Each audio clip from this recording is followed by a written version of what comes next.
ব্যাংককে বিমস্টেক সম্মেলনের সাইডলাইন বৈঠক করেছেন প্রধান উপদেষ্টা ডক্টর মোহাম্মদ ইউনূস ও ভারতের প্রধানমন্ত্রী নরেন্দ্র মোদী। বিস্তারিত জানাতে ব্যাংকক থেকে সরাসরি যুক্ত হচ্ছেন সহকর্মী নাজমুস সালেহী।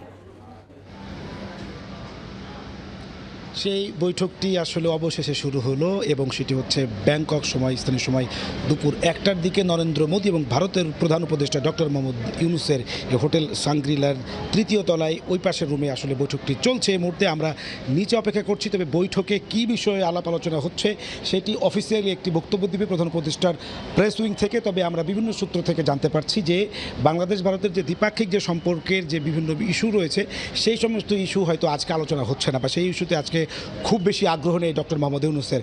বিশেষ করে চলমান যেই সাম্প্রতিক টানাপোড়েন যে চলছে ভারত বাংলাদেশের সঙ্গে, যে কয়েকটি বিষয়ে সেই ইস্যুগুলো যাতে কীভাবে সমাধান করা যায় এবং এই যে সম্পর্কের যে দূরত্ব সেটিকে আসলে কীভাবে কমানো যায়, মূলত সেই বিষয়গুলো নিয়ে প্রধান উপদেষ্টা ডক্টর মোহাম্মদ ইউনূস বক্তব্য রাখছেন। মানে ভারতের প্রধানমন্ত্রী নরেন্দ্র মোদীকে আসলে সেই বিষয়গুলোই নিয়ে তিনি অবগত করছেন।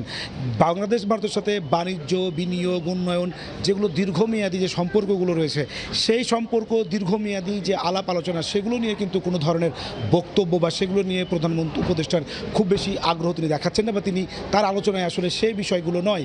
তার আলোচনায় যেগুলো আছে সেগুলো হচ্ছে যে 5 আগস্ট পরবর্তী সময়ে বাংলাদেশ এবং ভারত স্বার্থ সংশ্লিষ্ট যে ইস্যুগুলো রয়েছে, যে সমস্ত কারণে আসলে ভারতের সাথে বাংলাদেশের খানিকটা দূরত্ব তৈরি হয়েছে